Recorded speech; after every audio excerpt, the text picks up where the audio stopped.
문재인 대통령께서 오는 21일 국민과의 대화에 나선다고 합니다. 2019년 이후 2년 만의 일입니다.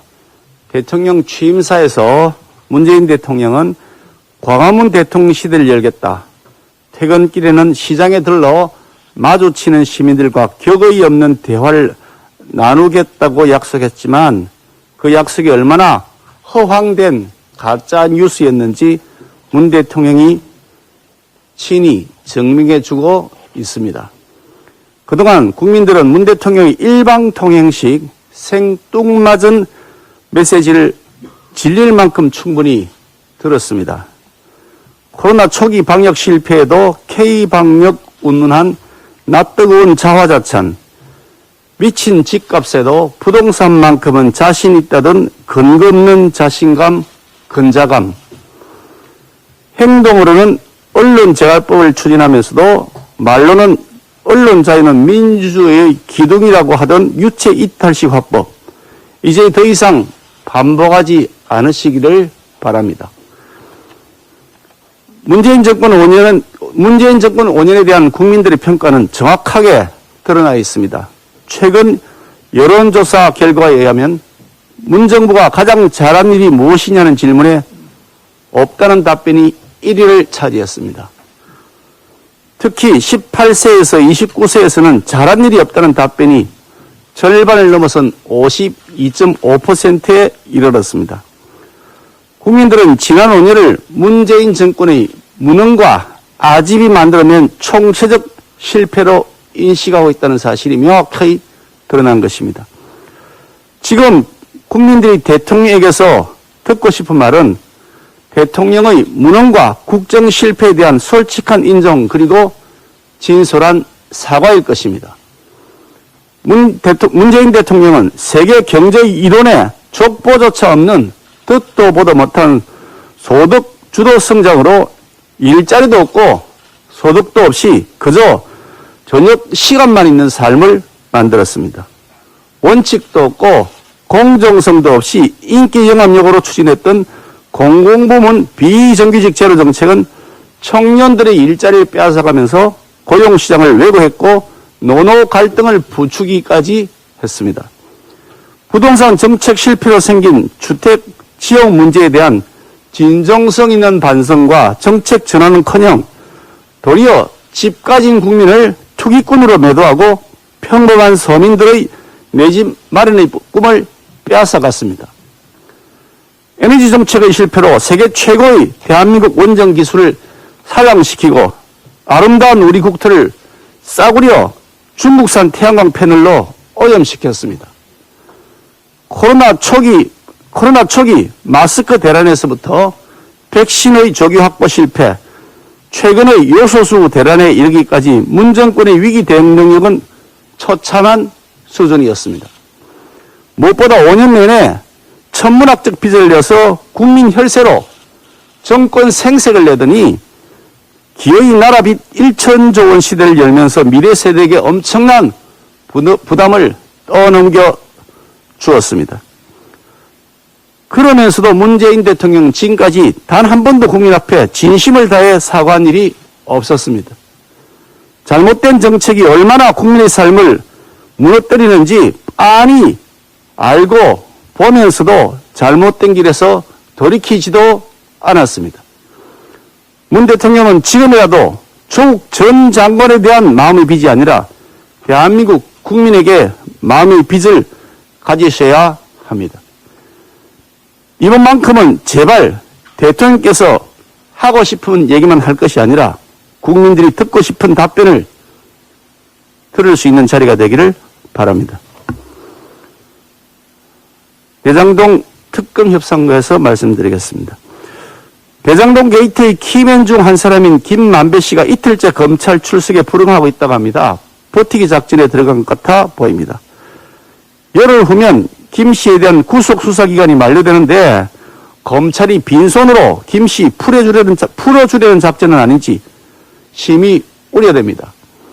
절대 다수 국민들은 검찰의 수사에 더 이상 기대할 게 없다고 생각하고 있습니다. 국회는 지체 없이 대장동 특검을 도입해야 합니다. 지난 수요일 민주당 이재명 후보는 특검 수용 가능성을 언급했습니다. 민주당 원내대표는 대장동 특검을 피할 생각이 없다고 말했습니다.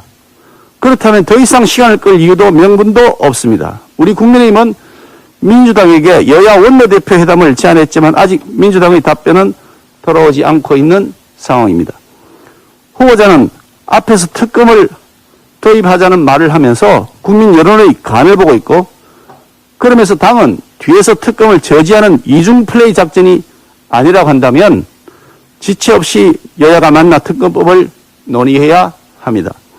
형식과 조건 따지지 말고 여야가 조속히 만날 수 있기를 바랍니다. 민주당의 조속한 답변을 다시 한번 촉구합니다.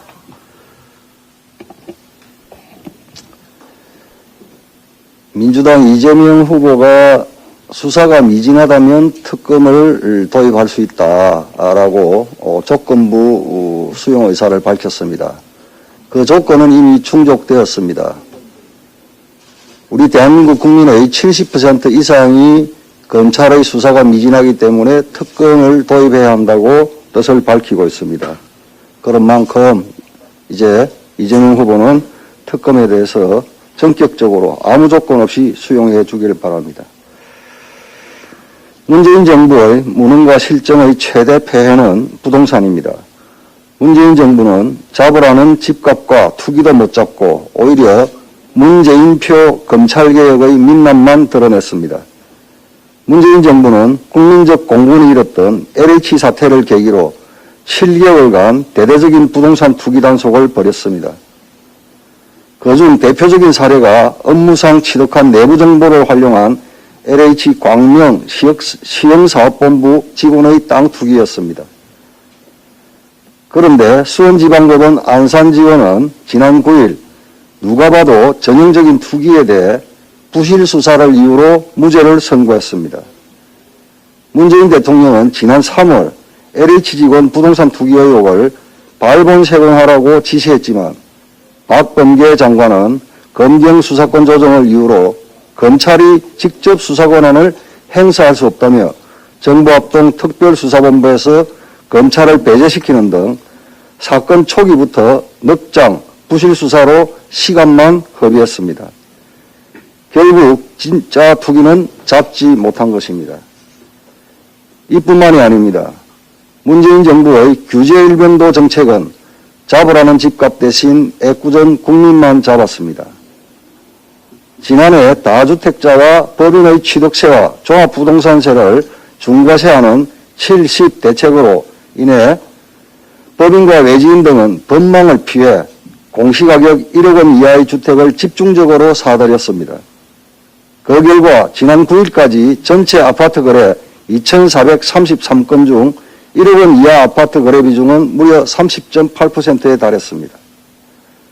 그런데도 문재인 정부는 지금까지 관망만 하더니 지난 10일에서야 집중 매수에 대해 이상거래 여부를 조사하겠다고 밝혔습니다.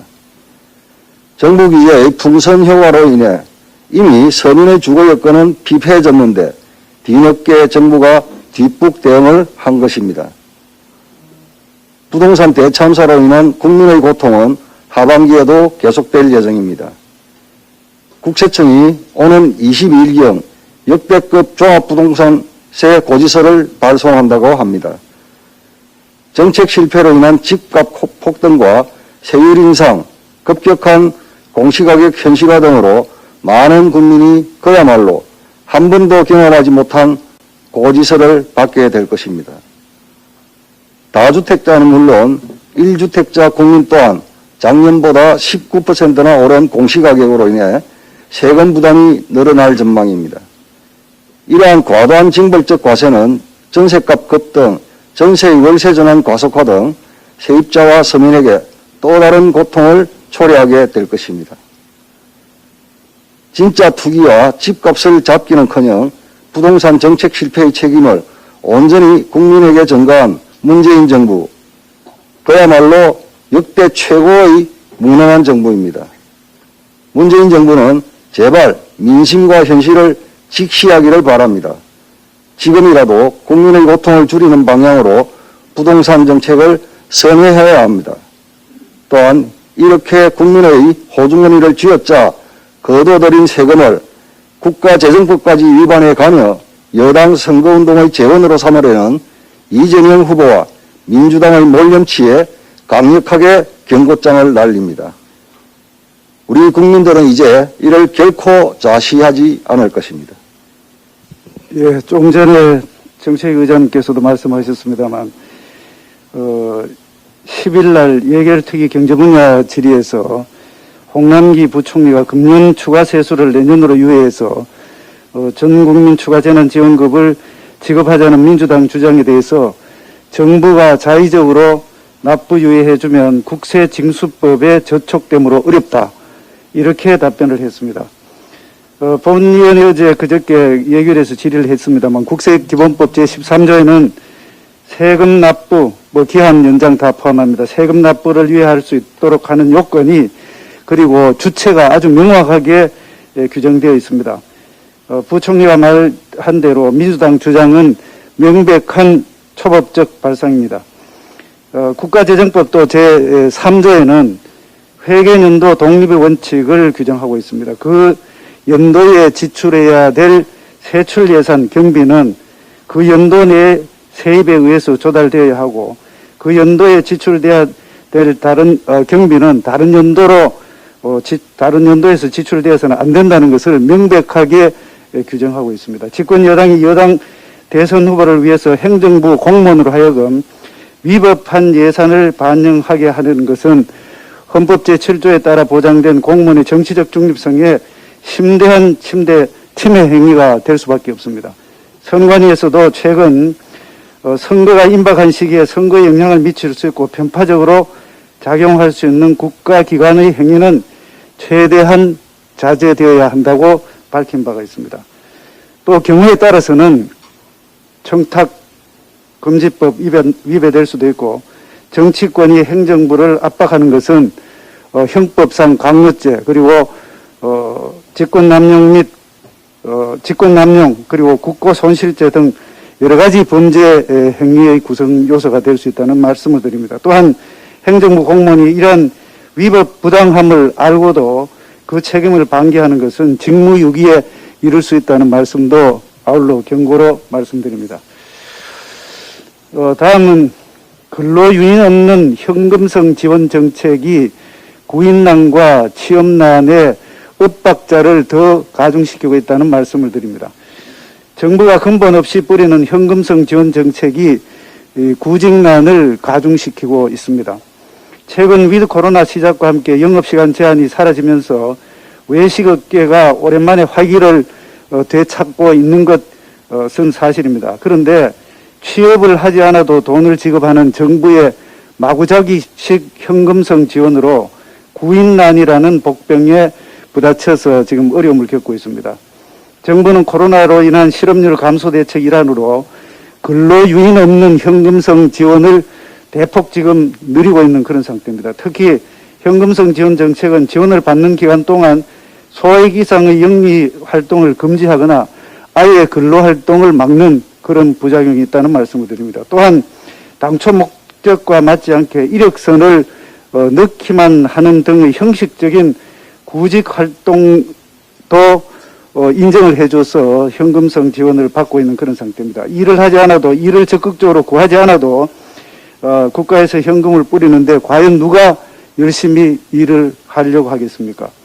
특히 국세청의 근로장려 세제 또 현금을 지급하는 그런 조세 지출의 한 종류입니다만 일정 금액 미만의 근로자에게 현금성 지원을 하고 있어서 근로유인보다는 사실상 보조금 형식의 복지비용 지출에 해당이 된다고 볼 수 있겠습니다. 문재인 정부 초기인 2017년에 179만 3천 가구에 1조 3,381억 원을 지급했던 것이 지금 작년에는 487만 가구에 4조 9,845억이라는 엄청난 금액을 조세 지출로 지원을 했습니다. 지난 4년간 3배 이상 증가했는 그런 액수입니다. 앞으로 기재위와 예결해서 구인난과 취업난의 엇박자가 심화되고 있는 이러한 사항에 대해서는 문제점을 확실히 짚고 또 대응책을 마련하도록 하겠습니다. 이상입니다.